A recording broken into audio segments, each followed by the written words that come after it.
and off we go. And I love it if you do have your cameras on during the talking part. So I don't feel like I'm just talking to myself. I see that the Taylor Auditorium has people in it. So welcome. And thank you for starting that initiative, Linda Benkowski. Hi, everybody, turning on your cameras. Thank you. I see a lot of red, which is so nice. We're all still in our Valentine's and Heart month today, I think. So my name is Pauline. I'm a physical therapist, and I lead these meditation sessions twice a month, first and third Mondays. Hello, Monday it is. I'm already moving to the weekend. You can tell. So today I wanted to talk about the best timing for meditation, and that topic came up when. So I do some client coaching, mindful living coaching outside of Mayo Clinic. And the client that I was coaching last week said, well, what's the best time to meditate? And my standard answer is whatever time you are going to actually do it. And but then there are two best meditation times. So I'll share that with you. The first one is RPM. And if you've been meditating with me for a while, you already know what that means. But for those that don't, it is rise, P, meditate. And so basically the idea is before you expose yourself to your phone, to your email, to any busyness in your life, you get up, you take care of whatever you need to take care of in the bathroom. I would say drink a glass of water. That seems to be a really nice thing to do the first thing in the morning, and then sit down and meditate. That's a very, very, very best thing. And the reason that is such a good thing is because your mind is still calm, because you just woke up. So there's still more calm within you. And it's easier to actually get into a deeper state of restfulness in your meditation.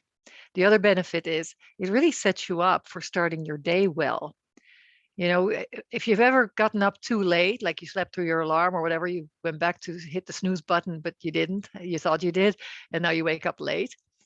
Now you have to rush. I mean, the whole day, I would say in my case at least, the whole day is kind of a mess because you didn't start out well. You didn't start out like composed and calm, and now you're chasing, kind of behind the clock, after the clock. And so those are some reasons to actually consider having meditation the very first thing in the morning. Then the second one is, and then there's apparently, according to yogis, there's like better energy as well. The energy of the sunrise or the dark when everything is quiet is also more conducive for creating a calm state in meditation. Then the second ideal would be happy hour. And what that means is the transition between work and then whatever you're going to do, like, cooking dinner maybe, or maybe exercise class or whatever you're going to do, that transition time, that can be a really good time to meditate. So you can actually kind of bookmark, like letting go of what you just did, that whole work mode, and then being fully present for whatever you're going to do next. And I remember doing that when I was a, mom with really young kids, and I had a very short commute, unlike now, I have a very long one, but I had like a 5-minute commute. And it was just too little. I was still wound up from work, and it was hard to change hats in 5 minutes, and then having kids that needed me and, cooking dinner. And I literally, in the beginning, I would just drive around for a few minutes, extra minutes to just kind of unwind. And then I learned to just park my car in a street over from where I lived. And I would meditate in my car, and then I would go home. Or at some point I trained my family. I would walk in and say, Mommy's going to meditate. I would go straight to my bedroom and meditate. And then I came out. They got used to it. In the beginning, it was a little weird, but they got over it. And then they had a nice mommy instead of one that was kind of, stressed out. So, and so if you don't have little kids and that's not your issue, it can just help you and me to just transition from the one role to the next. And it also helps you digest the day. And so it was interesting because that same client, when I talked to her this past Saturday, she said, I don't really care for the morning meditation so much. She said, I think I like the afternoon meditation better because, oh, how did she say it? I get more benefit from it. And I said, what do you mean? Well, she felt that she could relax more. And I said, well, here's the difference. And you probably already kind of get this, right? When you meditate in the afternoon, you have something to digest and actually to relax from. So it seems like it's wow, that is actually more beneficial. And I said, well, that's kind of the difference between a treatment and a prevention. I feel like, or what I know is when you meditate in the morning, you're kind of preventing that you're building up as much stress and as much tension because you set yourself up to have a calmer day. And so, but it doesn't feel as interesting, possibly. I actually like it a lot more, honestly, but I can see what she was saying. Once you've already built up your stress, you've been busy, you've been running around, and now you sit down, it feels like, finally I get to rest. So I encourage her to do both, to just do a few minutes in the morning and see how that works out, and then still do the afternoon as well. So there you go. I just wanted to share that. So, in case you're asking that same question, I mean, for me, it's anytime you can is still, really important. If like morning is just never going to happen, I have too many things to do, well, then don't stress. You do it maybe 2 minutes in your car before you walk into your office, and then just do it later on. But if you can do both, that'd be really, really, really great. So, but now we're going to do it in the middle of the day, which I think is very, very helpful too. So we're digesting whatever we did earlier on and setting ourselves up for a good rest of our day. So that was a lot of talking. So let's sit back in your chair. Maybe shake your arms out a bit, just jiggle them, especially if you've been at your computer a lot. They're probably a little tense. Yeah, I like that, Rita. Just do them above your head. That's a good idea. Good. And then just shrug your shoulders a few times, just up and down. And if this doesn't seem like a good idea, don't do it. And then maybe have your hands on your shoulders and just backstroke with your elbows. Only do it if it feels good, or otherwise make it your own movement. Maybe take a big breath. I like Kurt's idea. We're going to do a little neck stretching. All right, just drop your head to one side, ear to shoulder, and maybe then roll down chin to chest, maybe opposite shoulder. And these are always just ideas, suggestions, and then go the other way.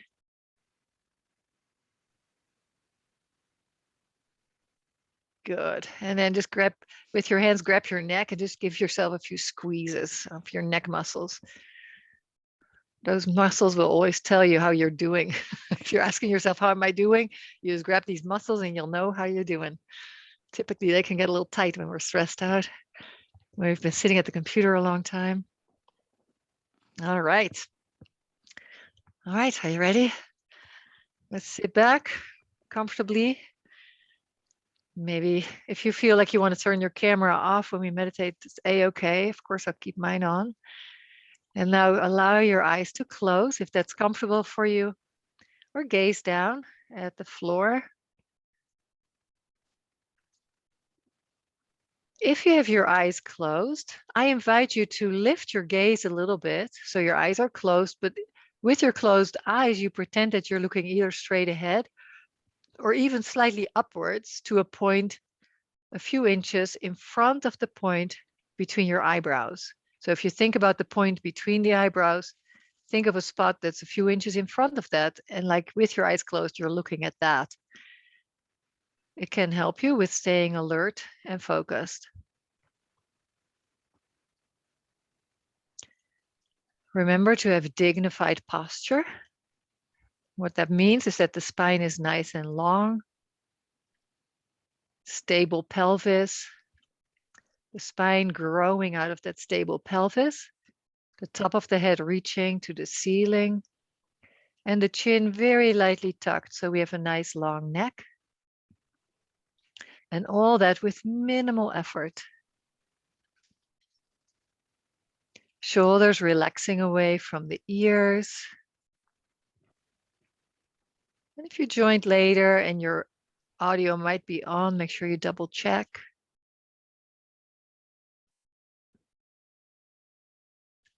The arms are relaxing. Probably the hands are resting on your lap. You can have your hands palms facing down on the thighs or palms facing up. I personally like to cradle my hands, one in the other. Doesn't matter which side. Feet are resting flat on the floor.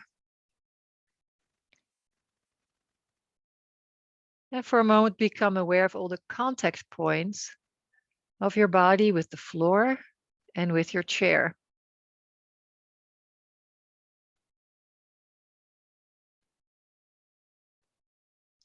And allow yourself to be fully supported. Having just the minimal amount of muscle tension, muscle activity to keep yourself upright. That's all, nothing excessive.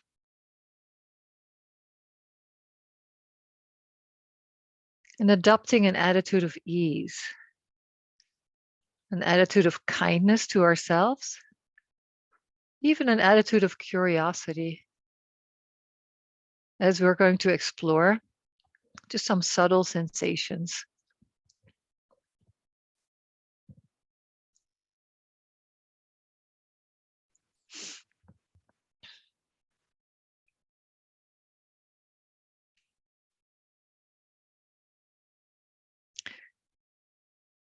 So you've just carved out a nice little amount of time to take care of yourself, to tune in with yourself, to enjoy your own presence, your own being. Typically, we're very active, and this is a time to really become quiet.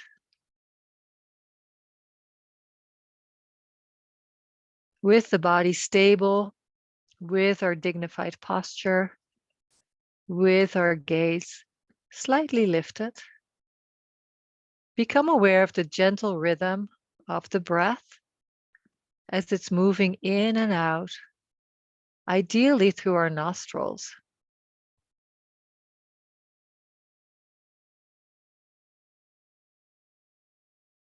We don't create a particular breathing pattern, we simply watch the breath as it effortlessly moves in and out of the body.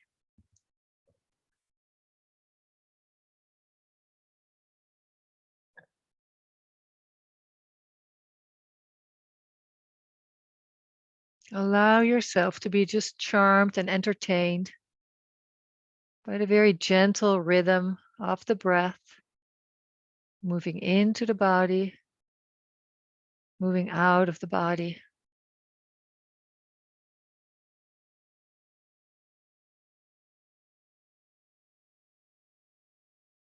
Notice where you feel the breathing the most. Either the nostrils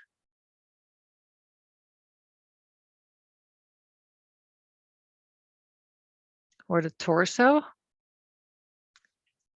expanding on the in-breath and then drawing in on the out-breath. The ribs widening and lifting on the in-breath and sinking back down on the out-breath. Or perhaps do you sense the breath as a full body type of experience?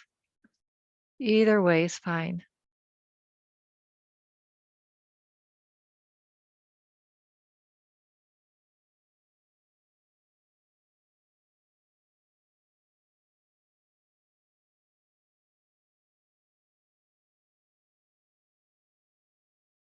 Experiencing the breath as if we're resting on a raft or in a boat on a very gentle sea with nice calm waves lifting you and then bringing you down, lifting you up and then lowering down, safe, easy, comfortable, calming.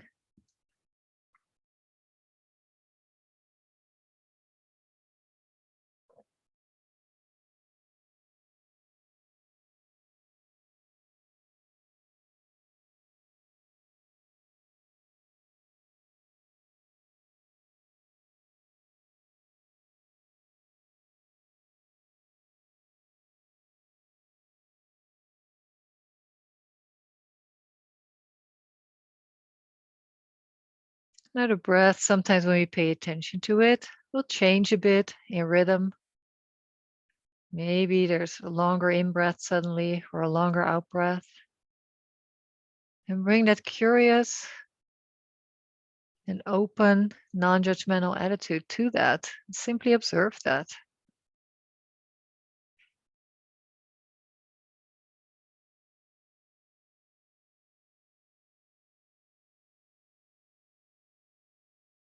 There's not a particular goal that we're trying to accomplish here. We're simply being present with ourselves, being present with our experience, and training our mind to be stable, to stay present with a fairly what you could call mundane experience.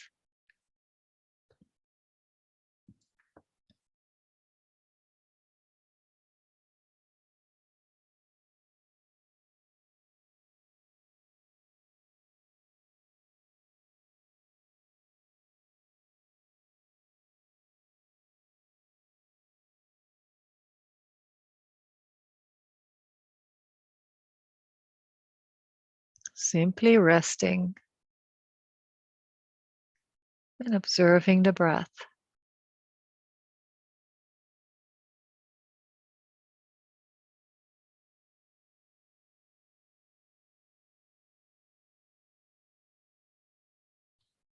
Now, you might find at times that your mind starts wandering, thinking of the past,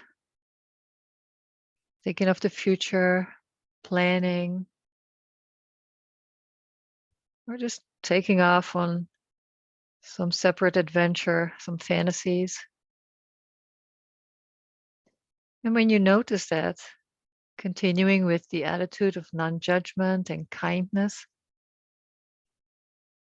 simply bring it back. Because that's really the practice. So when you discover that the mind has wandered, that's actually pretty great. That means that you are quite mindful to be even noticing that. So you just simply gently bring the mind back to the breath.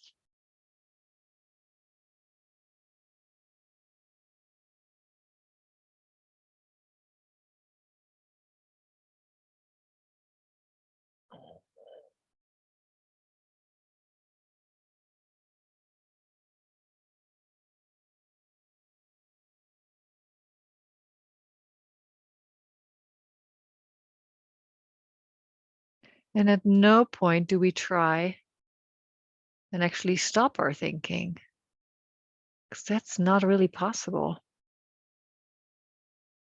So when thoughts pop up, you can just kind of let them pass through.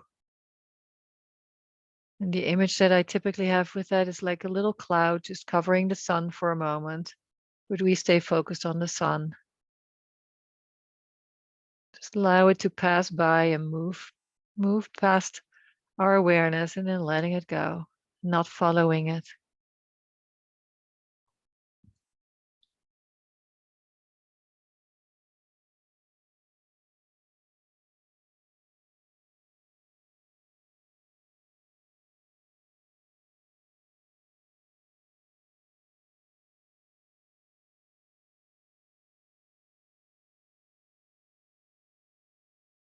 Our attention is very light and easy. We're not straining to feel the breath. It's as easy as hearing my voice. And then for the next few minutes, I'm going to be quiet. So you can just keep your awareness with your breath.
We'll continue our meditation for a little longer, but I'm inviting you to just release your focus on the breath and instead simply observe whatever is coming to your awareness.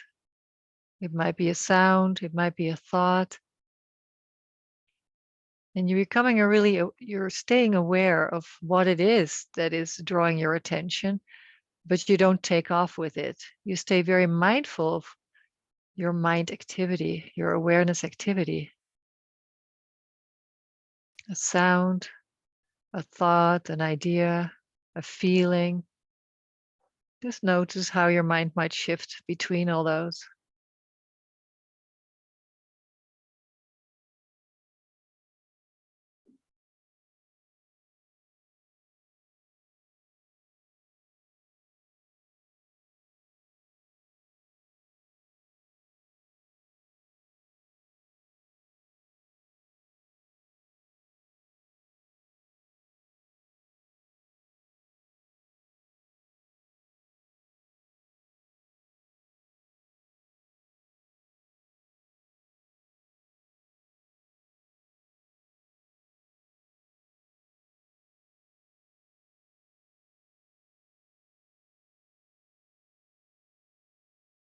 And then releasing that. And then if prayer is part of your practice, perhaps do a little prayer for yourself or for those that are in need. Not one where you're going to get really tense and try really hard, but simply the peace that you're feeling, imagine radiating that to those that need it, or your love, or your goodness, or your kindness.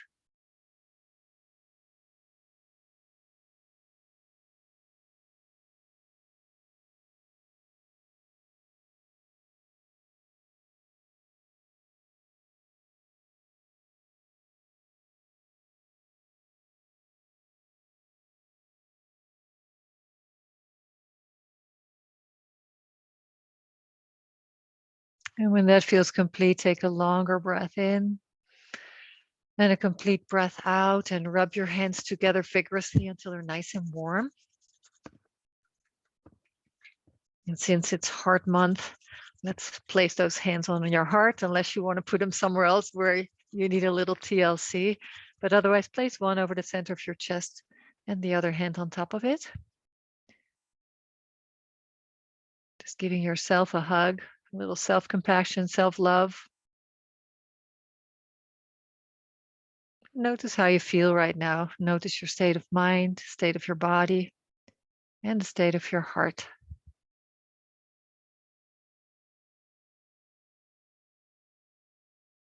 And when that feels complete, allow your eyes to open. I wish all of you a really nice, peaceful day. And